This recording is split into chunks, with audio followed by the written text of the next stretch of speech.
เห็นแมปเร่งนี่คิดว่าประเทศลาวออกมาโปรโมทการท่องเที่ยวแห่งประเทศลาวเอง เพราะว่าชุดที่โมดออกมาสวมใส่เป็นชุดผ้าสิ้นทางฝั่งลาวเนาะ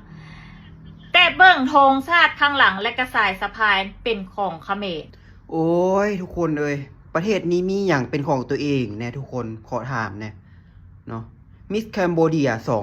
2025เอาสุดลาวเอาผ้าไหมของลาวมาโปรโมทประเทศตัวเองบอกว่าเป็นของเขมรทุกคนเอ้ยมันมีอย่างเป็นของตัวเองนะเห็นบ่อัน